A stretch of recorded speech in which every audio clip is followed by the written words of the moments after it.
Hello, everybody. My name is Amol Patel. You're watching the Smoking Hot Coffee Show, where we talk to startup founders about design, monetization, and marketing. I'm joined with, Hey guys, I'm Jeff Pelton and I'm down here in San Diego. and today we've got another great interview with CEO and founder Michael Perry from Gving.com. So tell us, Jeff, what does Gving do?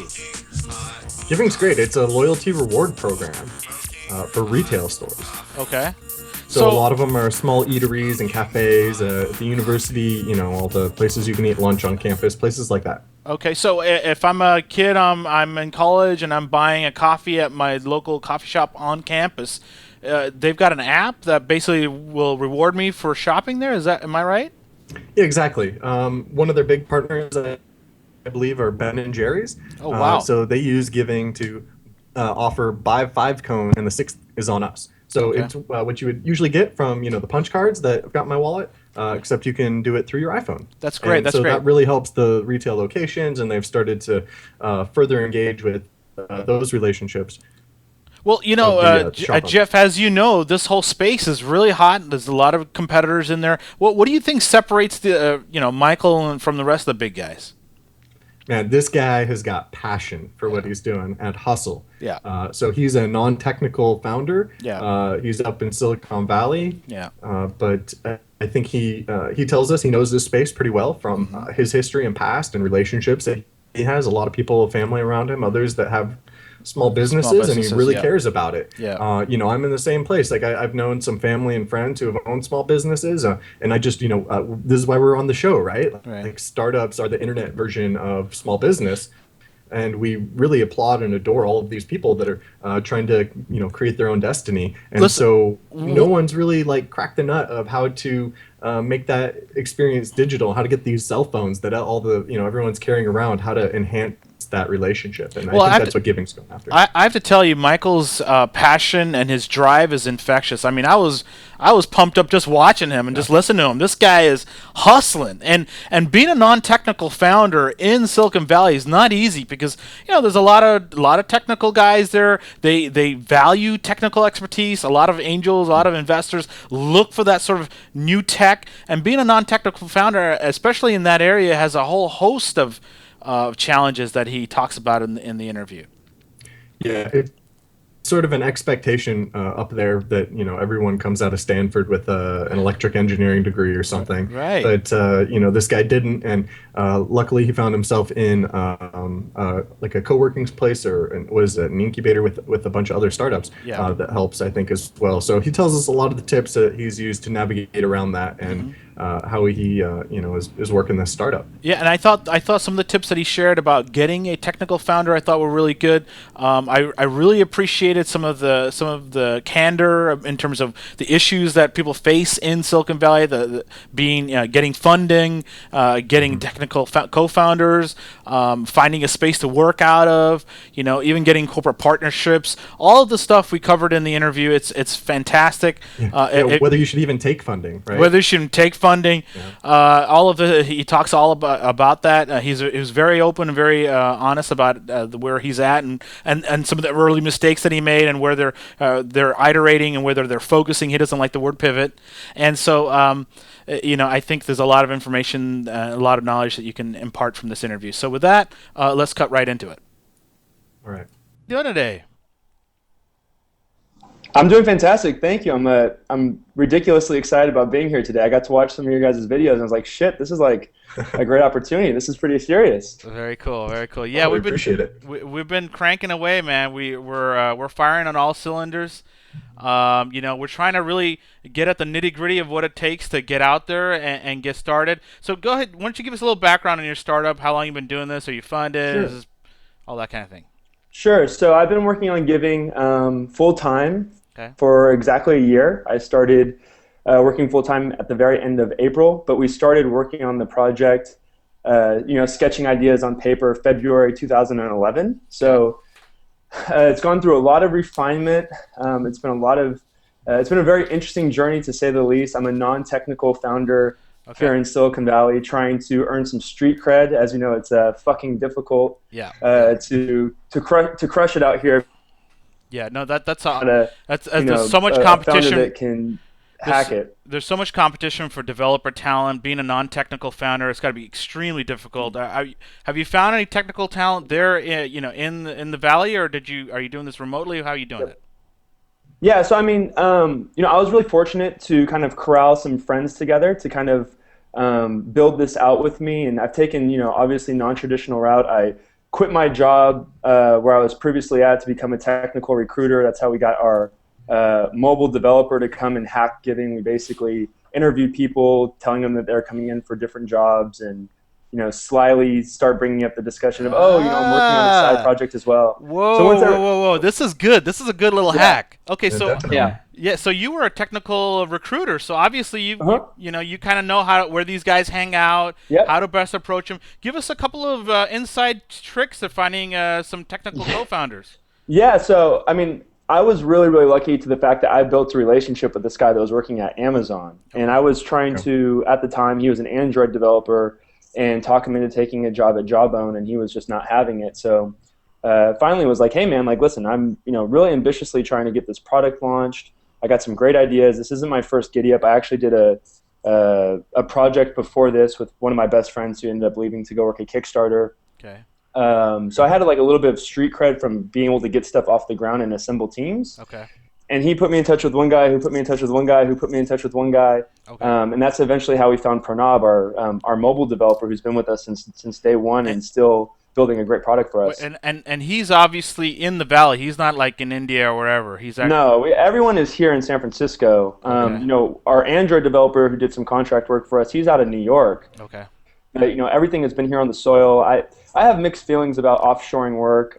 There's a lot of value to it, obviously, but there's also a lot of hiccups and delays. Okay, and just from having clear communication, we made a decision from the get-go that we're going to do everything here in San Francisco. So are you kind of bootstrapping this out of your savings? Obviously, you quit your job. Yeah. How you paying people? How are you paying yourself? Yeah, so I mean, it's been nuts. I mean, it's just been this crazy ride. We launched a beta November 2011, and made an official launch in March and saw some really healthy traction. Okay. And I basically made a decision. No one wanted to invest in us. No one wanted to invest in me, simply off the fact that, again, non-technical founder didn't go to Stanford, didn't come out of Google, didn't really have any street cred, which is, it's tough. It's like the dirty secret of Silicon Valley that if you're not like they love those universities on the keyboard, no one wants to invest in you. Right. Made the decision that I was going to burn my boats on the shore and just say, fuck it. I don't have any money. But I'm gonna make it happen. I like that. Maxed out everything, sold cars, sold couches, just did everything that I had to do to scrap my way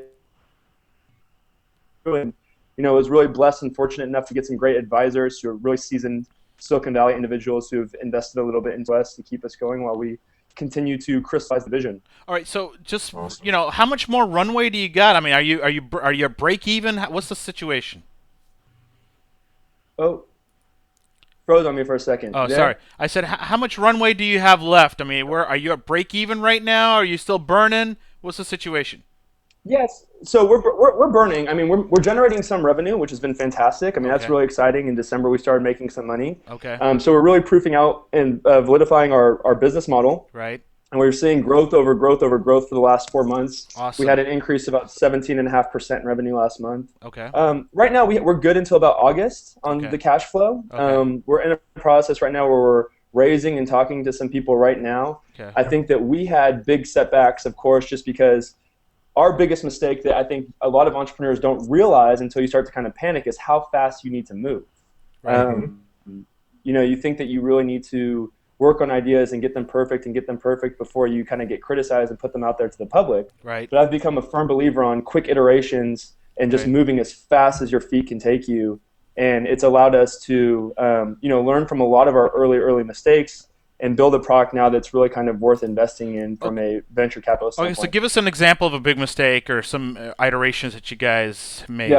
Yeah. So I mean, in February 2011, when I started working on Gving, I actually started working for small family businesses when I was about 10 years old. Okay. And, I realized after trying to launch a photography website that didn't, obviously bring the success that I would have liked, that I wanted to get back to my roots of what I knew and what I was really strong about and where I can make an impact, and that's small businesses. Okay. And so we started sketching ideas in February 2011. There was really no one in the market. I mean, Square was obviously doing POS stuff, but No one really trying to crush the rewards space, so to speak. Okay. And by the time we were able to start executing and to start kind of getting products out there and to start moving, it became really saturated and really polluted. And so it created this big uphill battle for us, where if we would have moved a lot faster, a lot sooner, we probably would have had people from at least from the venture community interested in working with us and investing in us. Okay. That was a big mistake. And then the second mistake was that we're rectifying right now is that we really branded ourselves as the mobile rewards program, right? Okay. And really, it's kind of crazy. I was just talking to our team about this in this morning's meeting, but we've done a pretty fucking awful job on our messaging because our revenue is generated from the merchants because we provide them with like a CRM solution. Okay. They sign up based on the CRM solution. Right. But yet everything that we kind of project ourselves at is as this mobile rewards. When you go to Gving.com, it's start your rewards program. Yeah, that's what it says right up front. Yeah. Go ahead and tell us about the product real quick then. Yeah, so we're building some amazing shit. I mean, I'm really excited and proud of the team and what we've accomplished. I think another mistake that all entrepreneurs make is that there's this romanticized idea about building products. And what we often find ourselves doing is building just a vitamin for the ecosystem versus trying to find that aspirin solution. And after just massively failing for the last year, are making iterations and seeing improvements in the direction we're going.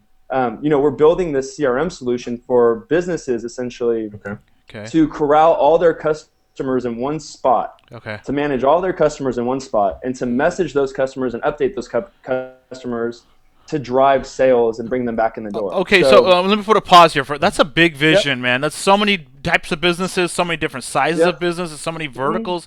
Come on, let's be honest here, man. I mean, how did you? Sounds to me like you accidentally kind of figured out what the hell was going on. I mean, kind of true. I mean, we were kind of stupid, right? We thought, a loyalty card, this could kind of go anywhere. We realized this is kind of a vitamin, not really the aspirin. We also thought, let's go after every retail business. Let's go after every small business. That's not really where our bread and butter is at. We've learned kind of from a best practice integration standpoint. Again, this is just kind of staying committed to the project, right? Not just abandoning it when things weren't going right, but doing the due diligence, talking to small business owners, understanding where their pain was at, what they needed. Did you find like a couple of, Jeff, did you find a couple of verticals that were like coming back to you over and over? What vertical was that? Cafes, eateries, small businesses. Cafes, eateries. All right, so you started noticing that these owners of these cafe eaters are using this thing, calling you back, asking for maybe more features, and then you realize, oh shit, Pranav, we got to get rid of this whole loyalty idea. We need to focus on serving these eateries. Is that? Am I getting this right?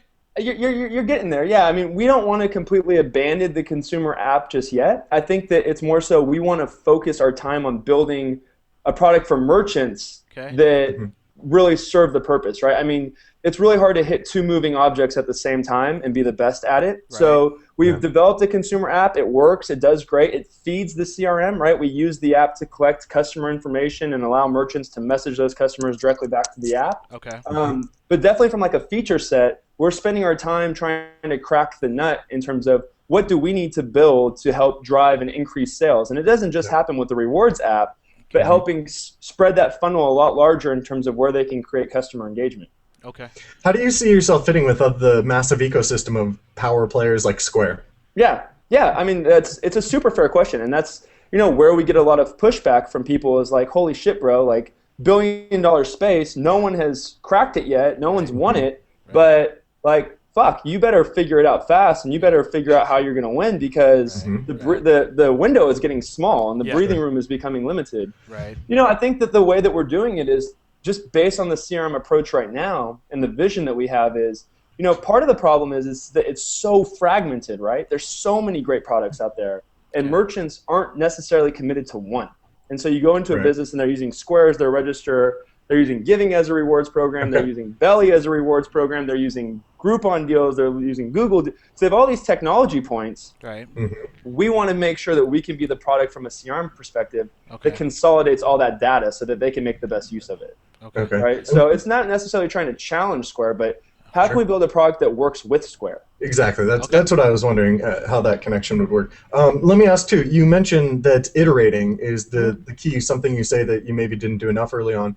How does that actually work and look in your day to day? You've got an iPhone app and an Android app. How do you iterate quickly? What are the things that people can do to actually do that?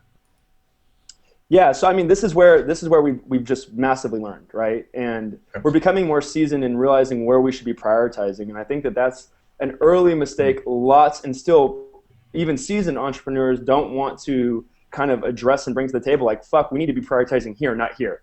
Right. You know, we on the consumer side with the app, we have it to a place where it's extremely stable. It's working. People love it. Right. You know, we've done over 100,000 transactions on it. Wow. That's kind of golden. For us, though, as a business and our business model and our business, the revenue, right, and where we need to scale is merchant side. Yeah. So we're kind of leaving the Android and iPhone game alone for right now. Yeah, you better, man. That trying to get more eateries, trying to get more of these cafes, trying to get all this stuff going. That's fucking hard. That is really hard. It's hard. It's no joke, right? I mean, we're at 500 merchants right now, and growing. And we started the year with 4 universities. Now we work with 10 universities or 12 universities. I mean, so we are growing, that's for sure. But right now, let me ask you something. Do you have a lady on the phone? Like, do you got a little boiler room thing going on? Like, how are you reaching out to these people, man? How are you doing this? This is not easy. This is no joke, man. This is like real world, first world Silicon Valley problems. Yeah. No, we don't have the boiler room effect. It's me and my business partner, Aram. I work on like a larger partnership level. I wish that we were a little bit further along with some stuff that we could talk on, but we unfortunately just can't. That's fine. That's fine. So you two guys are like crunching it. All right. So what are we looking at? You wake up. You got your little email thing, and then maybe around 9 or 10 o'clock, you get a list of like, here's a bunch of sandwich shops in San Jose. Let me get on the phone. Like, how are you getting these guys to check this out? Well, I think that, you know, like consumers, small businesses are facing a ton of technology fatigue, right? They're like, shit, another product I need to try to sign up for. Right. And so we've actually kind of pulled back from like, hey, let's cold call every single business, because the responses weren't super positive. So what we've done is, hey, we go to a business where, let's say, we're servicing 400 or 500 of their customers. And they love our product, they pay for our product, and we say, hey, you're extremely invested in the small business community. Is there any way you can recommend our product to, you know, a lot of these people have cousins and family members that own cafes, or they have, they're deeper, you know, they're the best salesmen for us. They speak to the quality of our product, and we actually just are right now working on a more structured kind of referral system because it's helped us scale so effectively. Very nice. So you're using your existing merchants, using them to refer other merchants. That's right. That's been working. They're our evangelists. They're my top salespeople. Yeah, no, that's been working. All right, so my next question is sometimes you're obviously incentivizing them is a big deal. What are you giving them, like 50% of the first month, or how are you doing that? Yeah, so we're working on some great ideas. So, you know, one thing is that, you know, our service is $35 a month. You know, I don't know how driven someone is for a free month of the CRM. $35 isn't like a tremendous amount of money. I can give them $50, I can give them $100. Right. What we're trying to do is, to be honest with you, is that we've cracked the golden nugget that we know the one thing that small businesses really struggle with is talking to their customers, which is crazy to me in a world of technology with Facebook and Twitter and everything else. They struggle with it. So our thought is if we can give them the opportunity to connect with maybe 3 other businesses, you know, how can we help them leverage those 3 other businesses' pools of customers to drive more sales to those businesses? Ah, interesting. So, almost like a little tight virtual, like a little private network. Yeah, exactly. So, I mean, we're not. This is very interesting. Tell me more. Tell us more. It's a very fragile, early stage idea. You know, we're worried about, from a consumer's perspective, would you be kind of weirded out getting random messages from businesses that you don't go to? But we see that the golden honey, the golden token for small merchants is establishing that kind of relationship where they can send a message to say, hey, this week's special is kiwi lime pie. Come in, loyal customers get 50% off. We've seen from our data sets when businesses send messages like that, they see almost a 3x in activity within a 72-hour period. So if we can create a larger pool based off of their referral network, we think we could build something really special. You know, I love this idea, man. So you're saying I can go down my neighborhood like sandwich shop. I use your loyalty program, and then maybe next week I get a discount off of maybe the ice cream store like a couple of blocks over or something. 100%. Oh, that's beautiful. This is beautiful. Right? These guys are buried in the community. I mean, they're tightly knit community. This is awesome. This is a great idea, man. This is a great Yeah. idea. We're on the verge of massively changing the small business landscape. We'll review this conversation in the next couple months. You won't forget it. So okay, so what are you gonna need to do to get this to happen, man? Like, how do you get Michael, who owns a sandwich shop, to connect with Joe that runs the ice cream store a couple of blocks over? Like, are you calling this guy up, say, listen, man, you've got to know a couple of other vendors in your block. Hook us up. Like, what are you doing? I mean, are you driving over there? Are you taking this guy out to lunch? What is it how are you closing these guys? You know, I think that we have a little soft spot within the San Francisco community here, right? They're like, fuck, here's two scrappy guys. They know we're not funded. They know we're non-technical. They know it's kind of like David versus Goliath during an Ironman run, climbing up Mount Everest with, in the dark with no light. I mean, they are very, very sympathetic to the fact that they know that, it's a tough battle out there for us. So they've been just kind enough to open up their contact book and say, hey, when we check in on them every couple weeks, I was talking to my cousin. He owns a cafe. I was telling him about Gving. He would love for you guys to come by and show him a demo. So, I mean, the sales cycle isn't like crazy fast, but it's short, right? Like, it's a warm lead. They know the product. They know that we're good guys. They want to sign up. What we want to try to do is we want to accelerate that experience where, right through their CRM, they should be sending kind of unique links to their cousins and their friends who own cafes to say, sign up for this program. I'm going to get to tap into your network. You're going to get to tap into my network. Let's grow our businesses together. So, I love that. Very fragile idea. We're talking to merchants right now about it. We're putting some great minds in a room. We have some really brilliant people that work on this project, getting everyone's kind of consensus and thought. And, we're going to sculpt this thing out to be beautiful and make it work and iterate. We're going to make some mistakes. We know it's not going to be smoothly, but we'll get the results. We'll iterate. I'm just all about iteration and fast deployments. Very cool, man. I love this, man. I'm telling you, I love this idea. I love this. It's exciting. I mean, I think the one thing, I actually just wrote a blog post yesterday about how fucking failing sucks. But it's so needed, right? Because failing, what it really does is it uncovers the next clue to finding the solution. Because when you fail, you figure out, like, that's definitely not going to work. So I'm going to get one step closer to figuring it out. And I think that the problem is that so many people get discouraged from failure because they're not passionate about the problem as much as they're passionate about the space, right? Like, I'm really passionate about the issue that we're trying to solve. It's become almost obsessive. And so you spend just countless hours, days, nights, weekends, holidays, birthdays, your sleep, trying to figure out every single way to address the issue. And I wish that more entrepreneurs would kind of approach it that way. So it takes that kind of passion to have these endless conversations with all of these small businesses to like really further deepen your understanding of the situation. Because it's just so complex and no one's able to just like put on a magic hat and solve it. It's a 10-year complexity, right? Like, it's not going to be solved tomorrow. It's not going to be solved next week. It's not going to be solved next year. I mean, it's a really, really big issue, and it's actually a sad issue, right? Because when you think about how many small businesses go out of business, and you think if we could provide them with better solutions to be in touch with their customers and drive better sales, like, it's a win for everybody, and we just have to figure it out.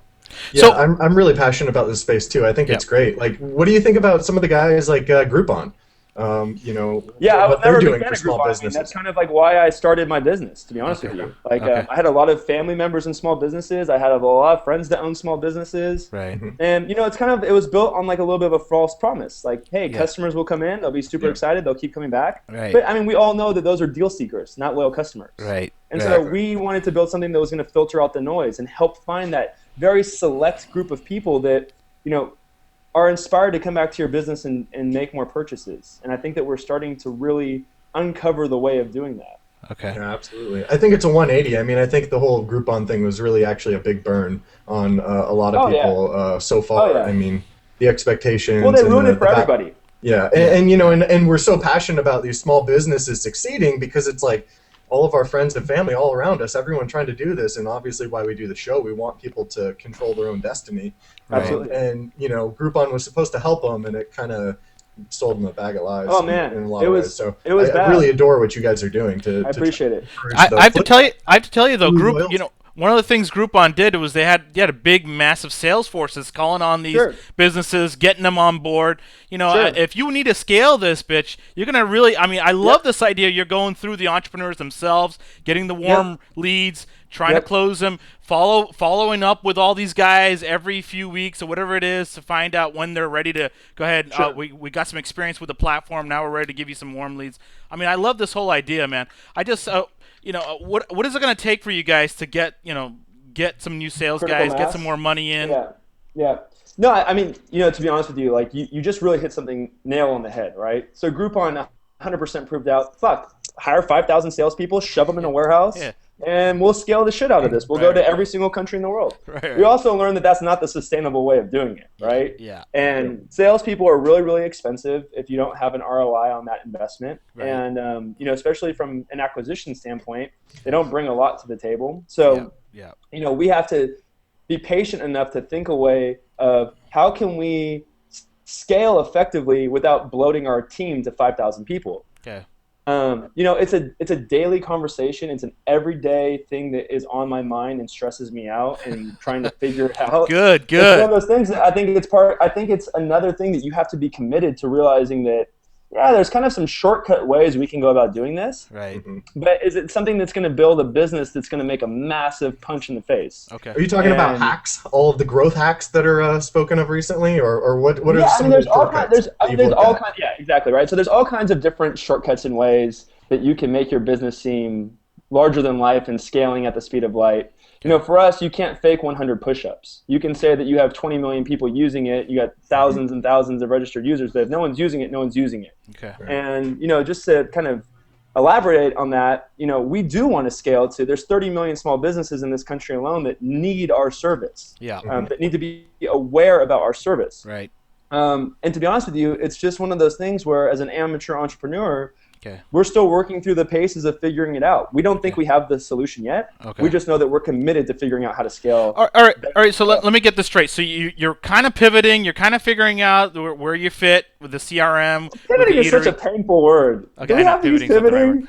I mean, it's iterating. I think it's more so we're focusing. Okay, we're focusing. All right, so you're focusing. You're figuring this thing out. You're getting some early paying customers. You're starting to see a little bit of light. At which point do you think you can kind of leverage what you got going on an angel list to try to hit up some maybe possible another angel to give you a little extra cash so you can grow the team? How's that? I mean, are you putting any energy towards that at all? Yeah. Or you just... Oh, we're putting lots of energy towards it. I mean, again, what I've learned about Silicon Valley is that ideas are cheap. Right? It's about execution and it's about relationships. Yeah, big time execution. When you're not the Stanford alumni guy in Silicon Valley, I mean, I can't tell you how many networking events that I've gone to where I'm the only person from San Francisco State. Right. Love that. Go Gators. So when you're not that guy, when you are the guy that's out here just the blue-collar guy trying to grind it and make all those relationships, it takes time. You have to prove yourself. They're writing you big checks. They have to know that you're committed to making this work and winning. Okay. And we're getting really close. We're starting to build some really sound, great relationships. We've met people off Angel List. We're talking to seed funds right now. Okay. I think we're starting to get some believers, right? Okay. I think that's what it's about. We need some people to say, fuck, this is a really complicated space. Yeah. It's a really saturated space. Right. But this is the team. Right. This is the guy. Right. This is the company that's going to get it done. Gotcha. And we're starting to... we're starting to get those people in our corner, and the work is starting to pay off, and we're really excited about that. Are you actually in an incubator or an accelerator space, or you just where are you at? Because it almost looks like a warehouse thing going on back there. Yeah, I am at, as you can see, Rocket Space here in San Francisco. All right, cool. So I don't know if you're familiar with this accelerator. I have not heard of Rocket Space, no. It's the best in the world. You should know all about it, man. Okay, well, tell us what are the advantages? Why aren't you doing this out of your apartment? Yeah.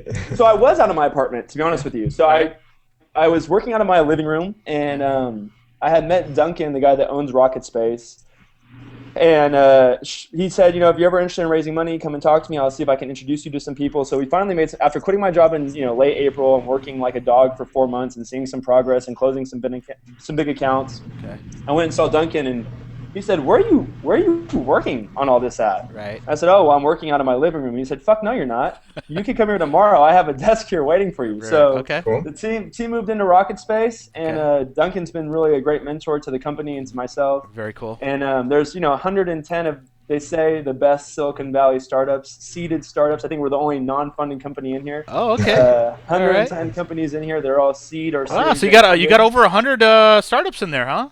Oh, Spotify's in here. Yeah, 100, wow. 100 startups. Okay. And it's a great networking environment, great opportunity. And I think that this is, to be honest with you, as an amateur entrepreneur, I think that this is a really healthy ecosystem because you're very motivated by the fact that, not to digress a little bit, right. but I think every entrepreneur is really stupid when they first start off, right? And you think like, I got the $1 billion idea, I got the passion, I got the drive, I got the work ethic, I can make this shit work. Right. Check. Right. Yeah.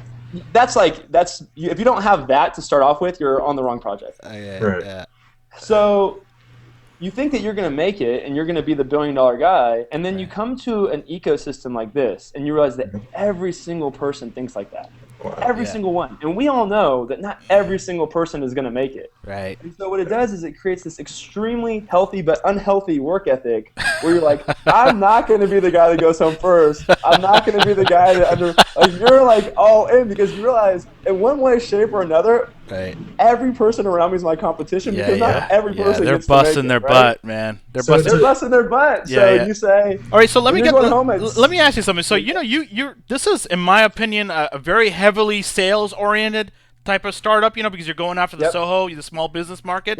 Are there any other startups there at Rocket Space that are also doing that, trying to hit the small business? Have you thought about connecting both of you guys together? Are there any? Yeah, I mean, we have some like co-branded licensing deals where we're trying to work with some like richer distribution channels. Okay. We're right now working to try to get into every single Macy's food court in the country. We're working with a very large partner here in Silicon Valley that I can't talk about, obviously. We're working with a company that works through chambers of commerce. We're right on that cusp, that tipping point to having, I think, critical mass scale. I mean, these are the things I talk about working out. We're willing to grind it out and put in place some did these relationships happen because you're in that building, or was this something external? No, I mean, some of them happen, I think, from being able to say I sit in this building because there's a filtering process that takes place. I think Duncan told me are you doing this out of your pajamas, or what's up, man? And then you tell him, hey, I'm over here. This is legit. Yeah. I mean, sadly, yeah. I think, when you're a guy like me who, like I said, not to keep bringing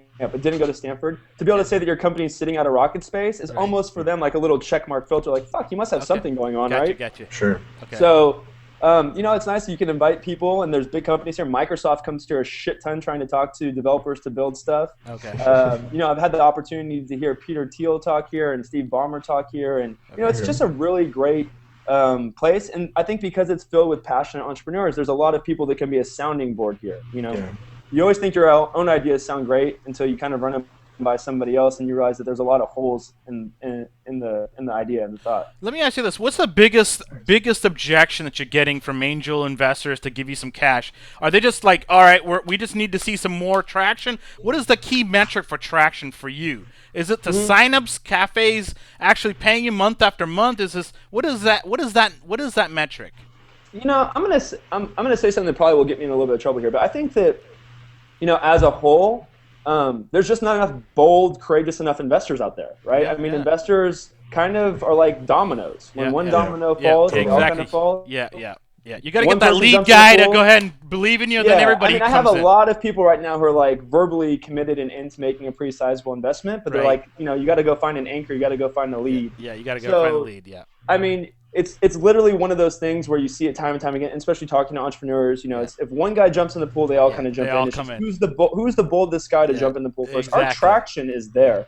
You can't question our product. You can't question our growth. We have month over month up to the right in every category. User adoption, activity. 1 in 5 people that use our product use it at a multiple business. We have revenue. We have a fucking killer product. So I think it's really more so we need to find some guys who are like, the problem is you have companies like Level Up who have raised $40 million over the last 5 years, and they probably won't make it, right? I mean, they're not in a super great spot. What would you say it's like an amount? I mean, are you asking for too much to get the first lead, or what is? I think in the beginning we were. I think in the beginning I was stupid and I asked for too much money. And so, how much are you asking for now? Yeah, so we have different milestone marks and different runway on a 400 to 750K investment. Okay. And I think that's just the right wheelhouse for us to be. I'm confident with a $750,000 investment, we'll put businesses that have raised $10 million out of business Okay. Are at least really competitively compete and really kind of hit that mainstream kind of stride. Right. I think we were ambitious to think we could go raise $1 million to $2 million because that was indicative of what the market was doing. Okay. But you also, I think that as an entrepreneur, you have to take in consideration who you are. Again, the street cred. There's people that go raise $5 million off ideas on napkins, and that's because they've had successful exits. Yeah. We just don't have that history yet. Yeah. We don't have the track record. Yeah, the track record. We need to take some beatings a little bit, start small, build up our credibility, and continue to crush it and see month-over-month growth until then. So tell me how about the VC landscape. How do guys like level up affect you? Do the VCs look at them and say, oh, well, maybe that's not going to work when you try it?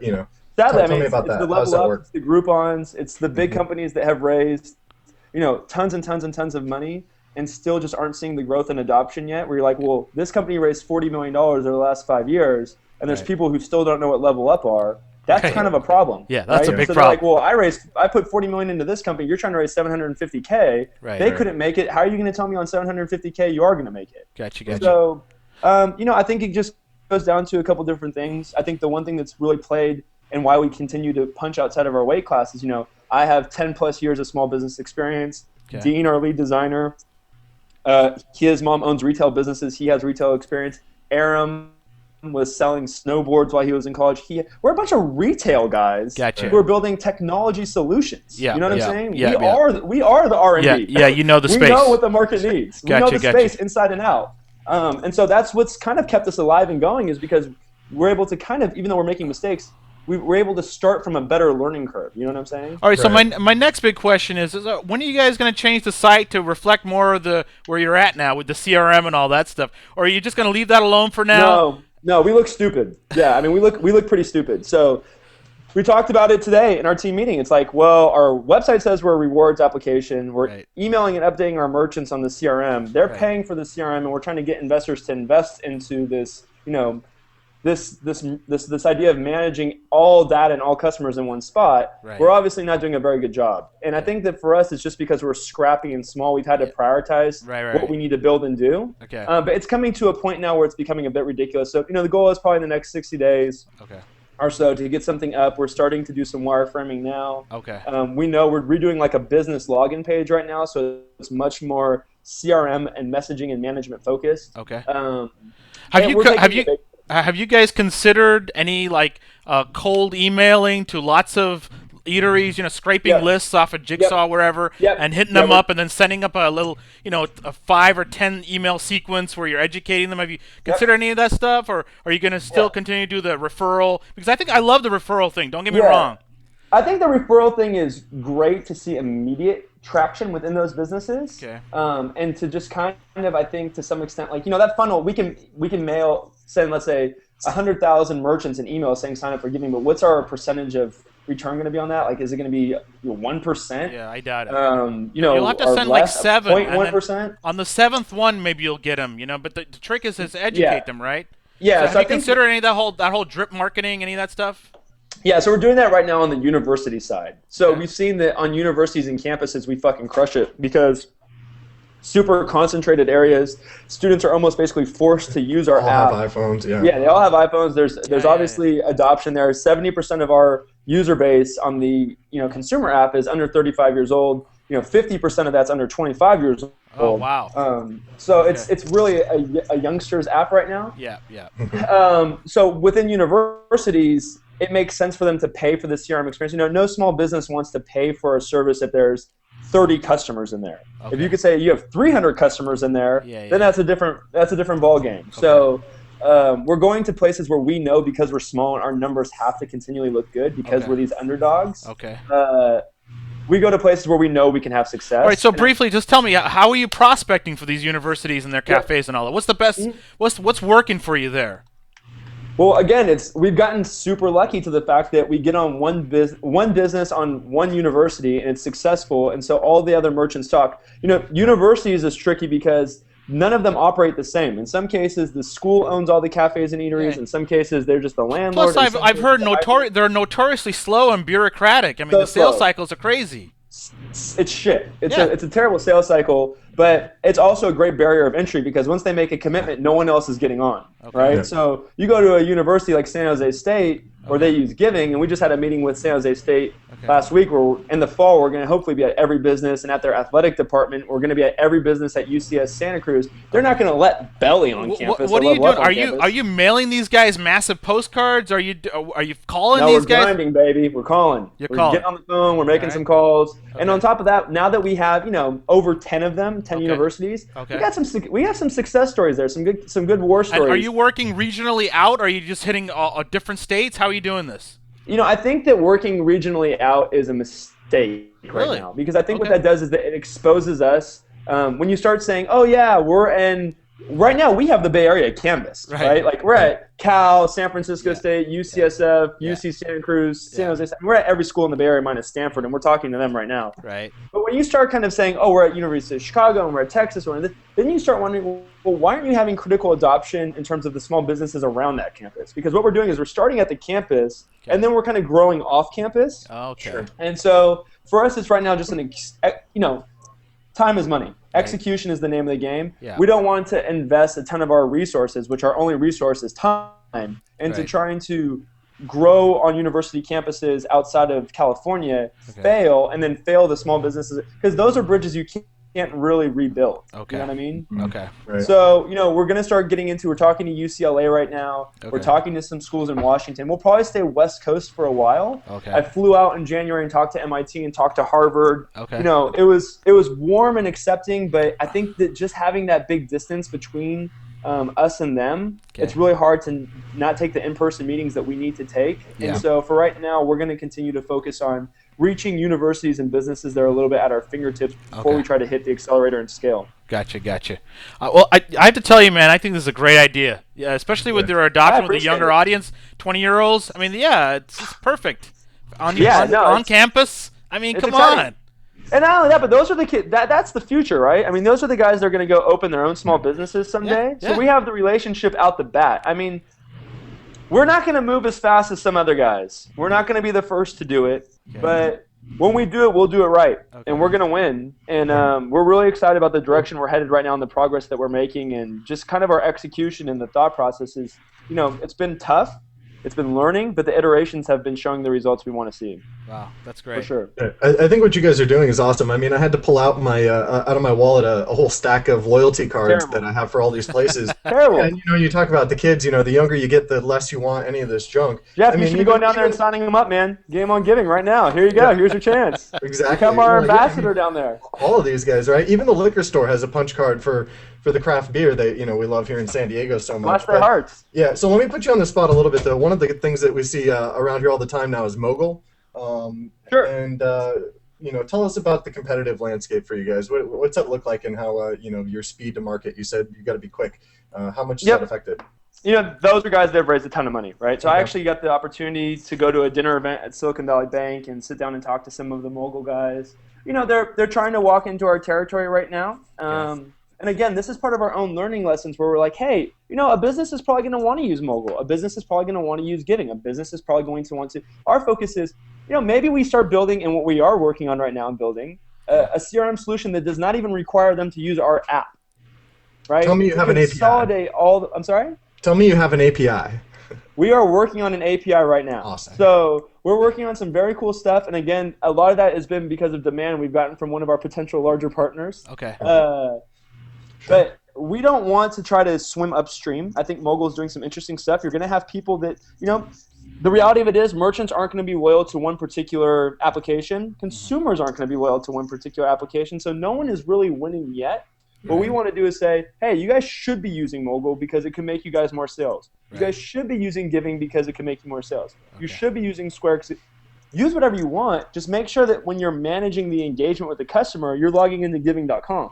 Gotcha. Or opening up your merchant Gving app, which we're going to start working on. Yeah, so let me ask you this then. On the card here, it says for them, eat out, cash in. You mentioned both small eateries are really successful, all the eateries on the campuses, but you also come from a retail background. What's your split on customers, like retail versus food? Retail is fucked, right? So, the problem is that, so we had some businesses sign up, We are so excited, of course. Buy 5 pairs of jeans, get 1 pair of jeans free. Buy 10 T-shirts, get one. The problem is, I haven't bought 5 pairs of jeans over the last 10 years, and if I am buying 5 pairs of jeans, Right. I'm not buying it from the same spot. Yeah, that's right. So the desire from the consumer to download and use the app becomes minimal. And I think in a world where there's a lot of consumer fatigue in terms of like, oh my God, I got to download another app, we have to make sure that it's going to add a ton of value to that person's life, where it's like, I go to this cafe every single day. Okay. In 2 weeks, I'm getting a free coffee. Or in 9 visits, I'm getting a free coffee. Yeah. Whereas with a pair of jeans, you're like, so I got to download this, I got to carry this on my phone, and I'm going to use it twice in 1 year. Yeah. So, I mean, what we do see from our data point, though, is where we stop signing up retail businesses just because I don't think that that's going to help us win. But we see people who have used Gving at multiple other locations go and use it at a retail business. So the reality of it is that we can acquire users from like these anchor accounts, these cafes and these sandwich shops and pizza spots that do just crazy higher volumes. frequency. And then they just trickle their way in and use Gving's super rich discovery features to go find those retail businesses. But it's just not a very good starting point for us. Okay. And that's okay. We have to recognize that and just keep moving. I'm just curious, how many consumers do you have using the app right now? Yeah, so we have 15,000 people in San Francisco using the app. Okay. And then obviously different various universities, that number kind of fluctuates in the thousands. Okay. So, I mean, we're kind of seeing constant growth. It's interesting on the university segment because we get to lock in users for like a 3 to 4 year period or 5 year period. So that's also why our focus has kind of been there. Is there any way that different campuses where you can somehow tie into some other revenue models, affiliate programs for books, affiliate programs for all kinds of other... Is that something? Yeah, I mean, I think what's beautiful about this conversation is, and what gets me exciting, is that we see that there's so much depth. There's so much opportunity. We're just kind of like right now at the tipping point of the iceberg. I mean, Gving is going to be a company that's around for a long time because this opportunity is just so deep. It's a very, very big blue ocean in terms of where we can take the product and what kind of relationships we can kind of put intact and build around the business, because we're, again, stripping away from these poorly decided vitamin tactics. And we've realized that where the aspirin is at is consolidating all your customers into one spot. And for any small businesses, especially as we kind of grow away from a rewards company, we're going to be more applicable to more businesses and more spots where there's going to be a ton of depth and value to those businesses. Okay. So those are possible revenue models that you may explore at a later date at some... Oh, yeah. I mean, we're right now exploring revenue models through transactions. I just can't talk about it too much right now, but we got a lot of different revenue models that are currently in the works. Are you exploring at all any sort of, like, from a consumer standpoint? I'm just curious. You know, we were just there at AdTech in San Fran last month or whatever it was, and the big thing we kept hearing over and over again is that the mobile advertising, ads on mobile, is a Wild West. A lot of cheap clicks, a lot of people losing a lot of money, but it's a Wild West. There's nobody owning that. What's your feeling on that whole thing? Well, I'm very torn. The product guy in me hates them, right? Okay. Where I'm like, this is really disruptive. I'm a product guy. I paid my way through. Love to hear that. Paid my way through college selling cars. I was an Audi brand and Porsche brand specialist. Okay. And actually worked my way into being a top 50 Audi salesman in the country. And I'm all about product and user experience and touch and feel. Okay. I think ads, especially mobile, can be very, very disruptive when designed poorly and done wrong. Now, with that being said, I think that there's some gamification things that can make what we're doing explosive, especially when you take in consideration the data sets that we're collecting with users' age and where they're making purchases at. Right. We have a very, very goldmine set of data that we're sitting on that's going to present this just ridiculous opportunity. So it's one of those things that you don't want to spoil. And I think it, again, comes to, pigs get fat, hogs get slaughtered. We got to be very mindful about how we use it and when we kind of get into the mobile ad space. Okay. But clearly, we would be foolish to think that we won't invest some sort of time in this thing if we can tie it into a super rich, robust user experience. If we can make that work, I'm all for it. If we can't make that work, I'm not going to jeopardize my business over it. All right. We love to hear that you put the product and the user experience first. That's really what drives me and my passion.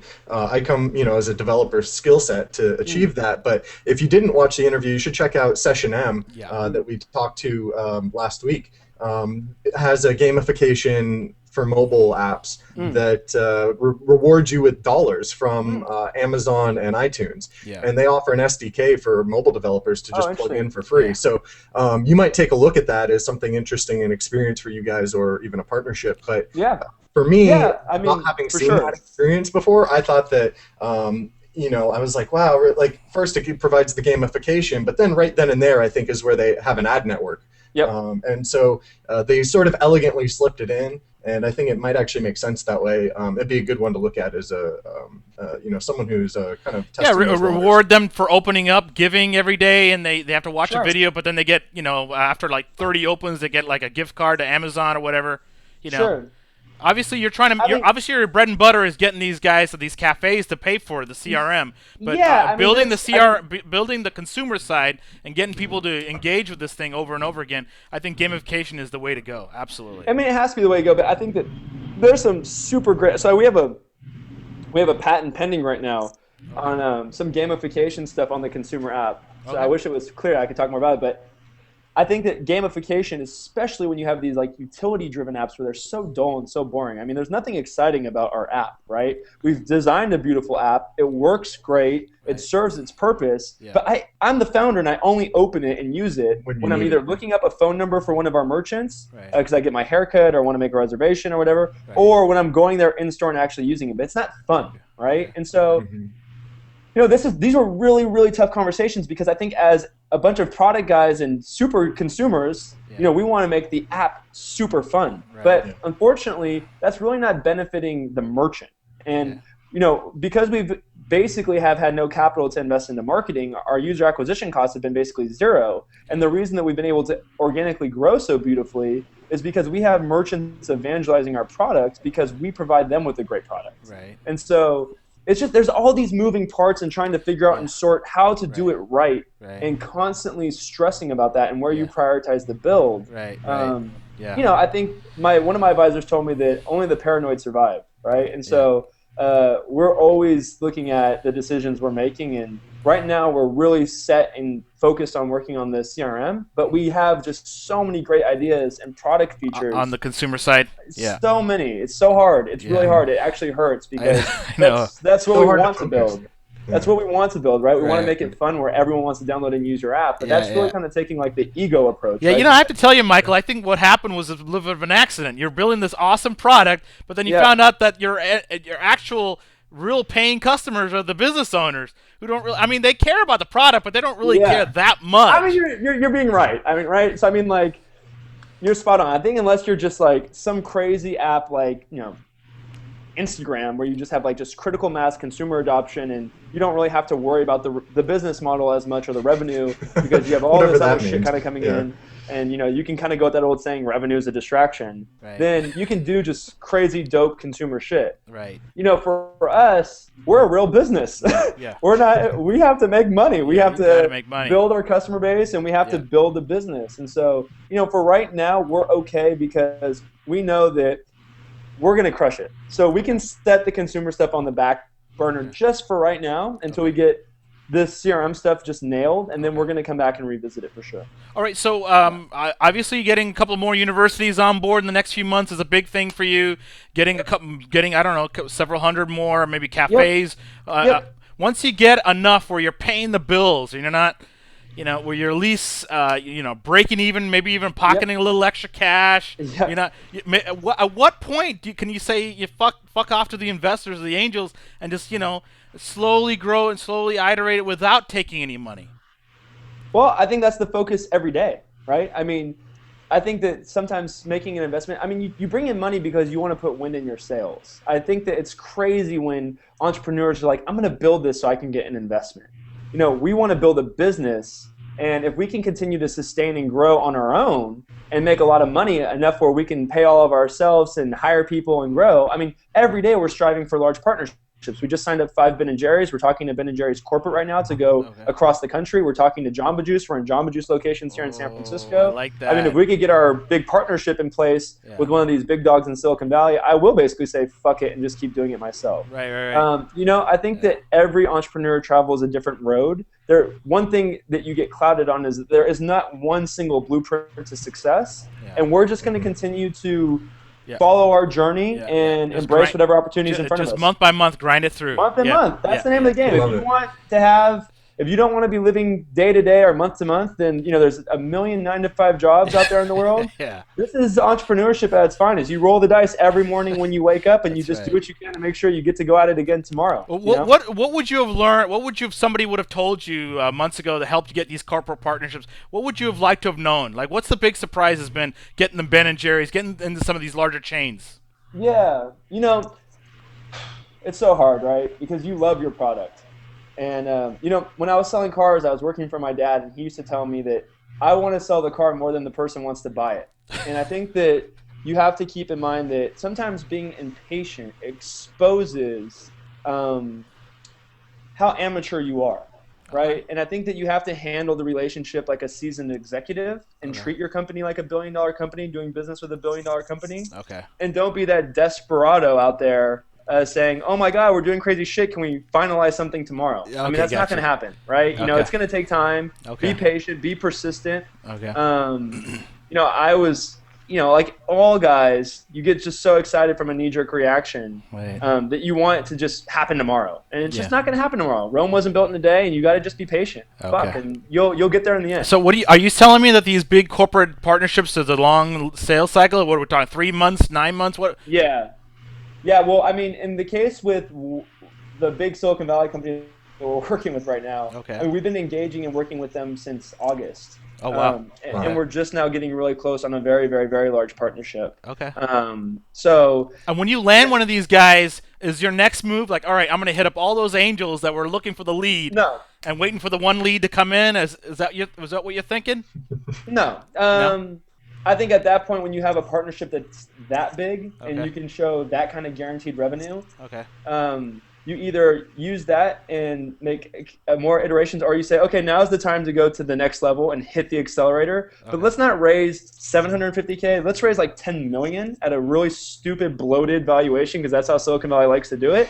And let's go fight for the next 18 to 24 months to try to take this from a $10-20 million business to a $200 to $500 million business and do whatever we can, right? So I think at that point, angel investors should be signing on right now.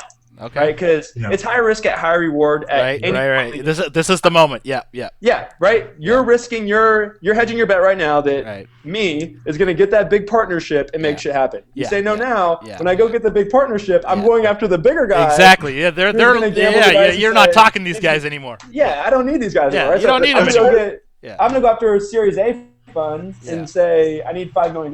This is what I just lined up. Here's my goal for the next 12 months. I want to go from 20,000 merchants to 200,000 merchants and let them roll the dice, right? Put the opportunity in their court. So, I mean, it's the cost of doing business. Some people want to take the gamble. Some people don't want to take the gamble, but you don't. I think the one thing is in my house, I've written on my wall with a Sharpie every investor that's told me no. So I know who said no. I don't forget. And I love that. We'll revisit that board in a couple months and see how they feel when we're doing some big shit. Wow, very cool. And we'll go on to the next ones. That's the name of the game. Very cool. I like that you immortalize them that way. When you mentioned it earlier, I was going to say how VCs, it's like crazy that their investment is like, the whole point is to take risk, and yet they're adverse to it, like nothing else. And they'll basically look for that one leader to be the, and then lemming after them and say, oh, that must be the thing.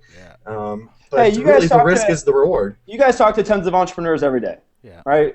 And name another entrepreneur that quit their job with no funding, that was non-technical, in Silicon Valley, that bootstrapped his whole entire business, that scaled to 500 plus merchants, 10 plus universities, generated revenue, launched on 2 different devices, launched the CRM service, and signed a partnership with Ben & Jerry's, and tell me I don't deserve a check.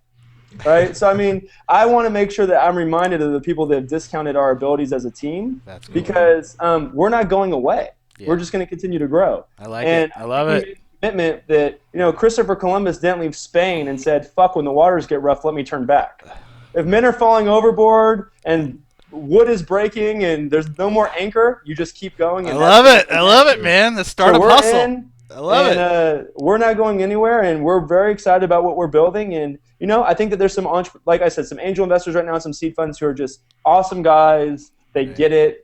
They want to work with us. We're trying to figure it out. And then there's guys who just, they don't have the the courage to say, shit, this guy can do it. He can beat the odds. He doesn't have to fit into the blueprint of what an entrepreneur is here in Silicon Valley. Right. I'm going to sign off on this guy. So, you let the chip turn into a brick on your shoulder and you keep going. So, we talked to startups that are, not from Silicon Valley. We actually just had a couple of guys on from Madison, Wisconsin. Interesting. Do you really think, nowadays, what's the big advantage being there in San Fran, being in that? Yeah. So, should me and Jeff just pack our shit up right now and just move up there? Like, what's your feeling, man? So here's my thought. I've had a lot of discussion with a lot of different entrepreneurs about this. And I've always said that it's such a gift that I was raised here in San Francisco because I didn't have to endure the cost or roll the dice on coming to Silicon Valley to start. I'm just here, right? It's been a privilege to that extent. I think the problem is that Silicon Valley is the ecosystem, right? You can build from anywhere, but where is it that you're going to be able to have executives from Google or Facebook or Twitter or Square or all the investment? Within 30 minutes of the front door of Rocket Space, I have access to just so much. And the reality of it is that, they're not leaving. Yeah. Right? So it's just going to continue to build and build and build and build. Yeah, that's true. Yeah. And so, I think that from a proof of concept point and a starting spot and getting, building some traction and stuff like that, you can build and do anything anywhere in the world if you're hungry enough and put your mind to it. Okay. But I think if you want to become that big boy company, you have to kind of be where the relationships are at. I'm looking at my calendar for the week, and I'm getting to go have lunch with one of the vice presidents of Groupon on Wednesday. That wouldn't happen if I was sitting in Madison, Wisconsin, right? So I think it just depends on the vertical and the space and what you're building. If you're building shit for an app to grow potatoes, then being in Idaho works. You don't have to be in San Francisco for that. Right. But when you're trying to do software stuff, I think it just becomes harder. And I think that. So you're a fan. You're a fan of picking up and moving to the Valley. You're a fan of that. I'm a fan of it if you want to make it a life, if you want to make it your career choice. I think that you have to kind of be in San Francisco-ish or New York-ish because New York is obviously super coming up right now. Really? What about LA, man? What about us Angelinos? Are we screwed? What's your feeling? I think you guys are in trouble, man. That Silicon Valley Hollywood battle is never going anywhere. I don't know. I don't see. Come on, man. There's accelerators down here. They may not be that big. We don't have a 300. They got accelerators all over the country now. That's not saying too much, right? They got people in Mississippi opening accelerators. I don't know if you're going to find the talent there. And I think also when you look at from Stanford and Cal, are two of the we have some schools here too though that aren't so bad, but no. They're great universities. UCLA is brilliant. My sister's a UCSD alumni. I love San Diego. There you go. All right. I dropped out of college for a year trying to get my surfing game going and was living out of my surf bag in Santa Barbara. So I love Southern California, but I think when you look at just like the engineering talent specifically.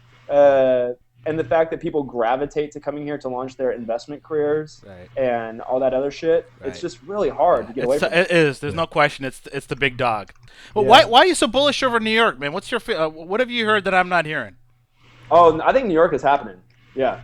I would consider moving my business to New York. I think it's. I used to think that when we first launched that I would do it for sure. Well, what's so hot out in New York? It's advertising. One of my best friends just started an app out there called Jukely. He's working on a Techstars in New York. Okay. I think that they just have probably a better design, like one of the most robust design communities. Okay. I think that in San Francisco you have some really great designers. Obviously, Wilson Miner. You have Daniel Burke. You have all these like big name designers here that have some clout. But I think from like the up and coming talent of design, it's a lot of New Yorkers, and I think that they have this just unbridled passion for making really beautiful things, and they get it. Right.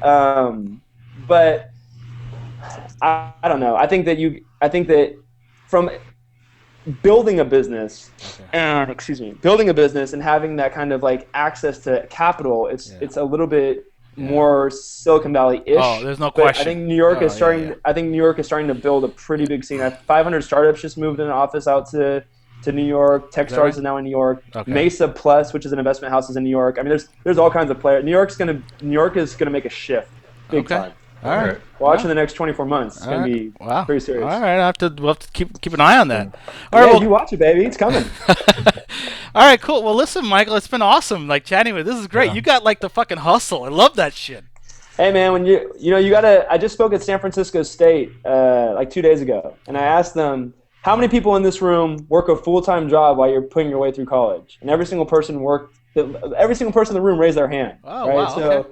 I think that I have to rely and lean on the skill sets that I have, and luckily for me, my work ethic is one of them, and wanting to grind and make it happen is one of them, because I don't get to just walk out of the doors of Menlo Park every single day and say that I'm a Cardinal. But Right. we definitely are enjoying the ride, and I appreciate you guys carving some time out for me, and I wish you guys all the best with what you guys are doing as well. Yeah, we appreciate you telling us your story, and as you know, we are going to come back and chat with you in 3 months or 6 months down the road and get the update and see how it's been, and if you're still there, because exactly, it's gonna be scary. Yeah. We make a lot of changes, and it's always such a great thing when you're unfunded and you go see an investor that told you no, and you're still kind of trying, and they say, "Shit, man, you've made a lot of progress over the last 3 months." Right. Sure. And hopefully we circle back in 3 or 6 months. Yeah. Our business will be in such a different state. Yeah, particularly you alluded to quite a few things that you're like right on the cusp of, but you can't announce, and we're looking forward to those announcements. So we are right on the cusp, man, of just being explosive. And, okay. Very cool. Let our audience know, how can they help you? Yeah. Yeah. So what are you looking for these days, man? What are you in the need for these days?